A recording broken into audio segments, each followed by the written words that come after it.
Have you ever felt like you were drowning in a sea of commitments, projects, and responsibilities? You know that when you say yes to everything and everyone all the time, you're not really being true to yourself or your own needs. But it can be hard to turn down requests, especially when they come from people who matter to you. That's why it's important to teach kids the power of saying no. When we say no to others, we create space for ourselves to pursue our own goals and dreams. We set boundaries around our time, energy, and attention so that we can focus on what really matters to us. This way, saying no is an act of self-love and self-respect. It allows us to be fully present in the commitments we do choose to make and to give them our full attention and energy. When we say yes to everything, we're essentially spreading ourselves too thin. We're trying to be everything to everyone, and in the process, we're sacrificing our own needs and goals. This can lead to burnout, resentment, and a feeling of being overwhelmed.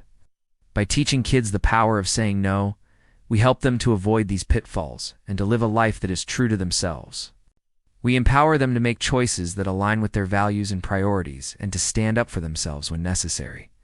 It's also important to teach kids that saying no doesn't make them a bad person. It's not selfish or unkind to turn down a request. In fact, it shows that they care about themselves and their own commitments.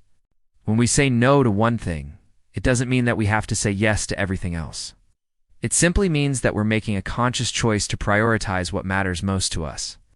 So how can we teach kids the power of saying no? One way is to lead by example. Let them see you turn down requests and set boundaries around your own time and energy. Another way is to role-play different scenarios with them. This will help them practice how to say no in a polite and assertive way. For example, you might say, "Hey, I'd love to help you with that project, but I'm already committed to another project at the same time. Maybe you could ask someone else." You can also give them positive reinforcement when they do say no.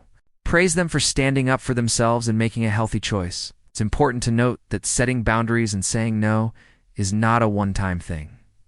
It's an ongoing process that requires practice and courage. However, the benefits of doing so are immense. When we set healthy boundaries, we create more space for the things that matter most to us. We protect our mental health and well-being, improve our focus and productivity, and we empower ourselves to live a life that is true to our values and priorities. So let us all make a conscious effort to say no to the things that do unserve us and yes to the things that do. Let's create more space for ourselves to grow, thrive, and reach our full potential. Saying no is not easy, but it's an essential skill that we all need to learn. By teaching kids the power of saying no, we're helping them to become confident, independent, and emotionally intelligent adults. So let's start today and make a difference in the lives of those around us. Now I want to hear from you. What are some other ways that we can teach kids the power of saying no? Share your thoughts in the comments below. If you found this video helpful, don't forget to like and subscribe for more content like this. Thanks for watching, and I'll see you next time.